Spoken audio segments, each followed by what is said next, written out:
Fernando Bruni, l'imprenditore che intuì il futuro. Questo è il titolo del libro di Antonio Mantova, presentato ufficialmente domenica 30 novembre a Sora e dedicato al commendator Fernando Bruni, fondatore della Galleria Internazionale del Mobile Bruni e ideatore delle fiere di Sora. La Sala Simoncelli della Biblioteca Comunale, gremita di familiari, amici ed anche storici collaboratori, ha assistito attentamente al racconto della vita di un uomo semplice, umile e al tempo stesso geniale, che è riuscito a costruire, oltre alla Galleria del Mobile Bruni, ancora oggi attività di grande rilievo per il territorio, un polo fieristico divenuto negli anni di rilevanza nazionale. Questo è il 6° libro biografico che scrivo. E io non ci ho mai parlato con Fernando, quindi io l'ho sempre osservato da lontano,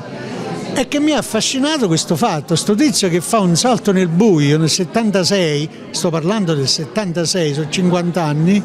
un salto nel buio organizzando una cosa del genere, quando lui poteva benissimo sedersi, godersi i frutti della Galleria del Mobile, che già erano fruttuosissimi, e godersi la situazione. Invece lui ha accettato questa sfida pazzesca. Poi quello che ha detto il professor Meglio, purtroppo, ma non solo, anzi nella famiglia Bruni c'è stata pure una continuità,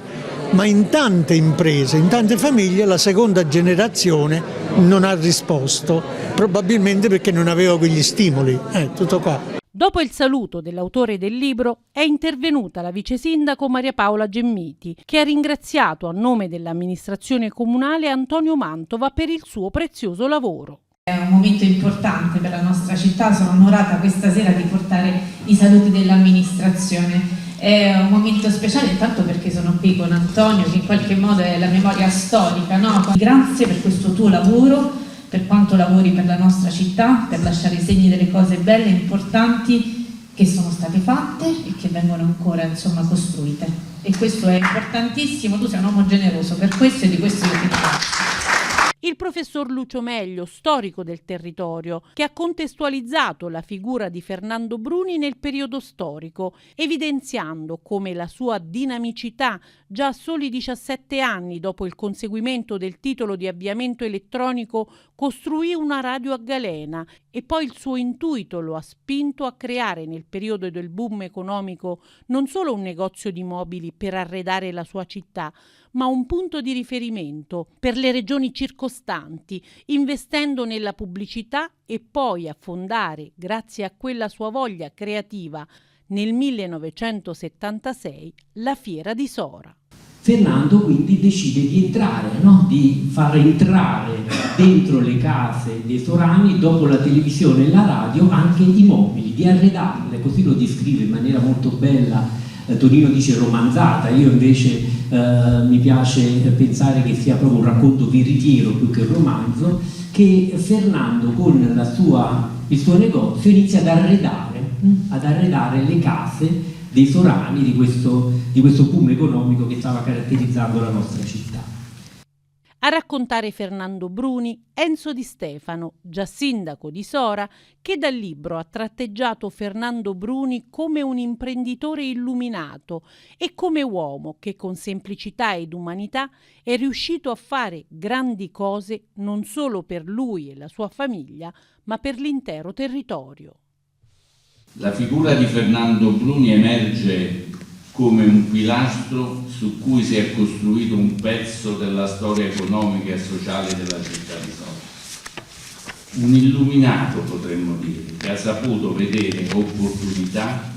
laddove forse altri hanno visto solo limiti e difficoltà. La storia inizia, come ha detto il professore, nel periodo del miracolo economico italiano e Fernando Bruni con qualcosa più di un fiuto commerciale eccezionale, capisce che il bisogno di arredare le nuove case non può essere soddisfatto dalla sola produzione artigianale e soprattutto locale che era presente in Sora, ma per la paura di iniziare un percorso per conto proprio indirizzavano la maggioranza della produzione del mobile tutto nel mondo della Brianza. Fernando allora fonda la Galleria del Mobile e successivamente l'Internazionale del Mobile, compie una prima decisiva scelta anticonformista e stabilisce il suo negozio nella periferia di Sora, in San Domenico, sfidando il convenzionato pensiero commerciale dell'epoca sorana e non solo. Il libro dedicato a Fernando Bruni fa rivivere un imprenditore di altri tempi, una persona umile che con umanità ha dato tanto anche al suo territorio.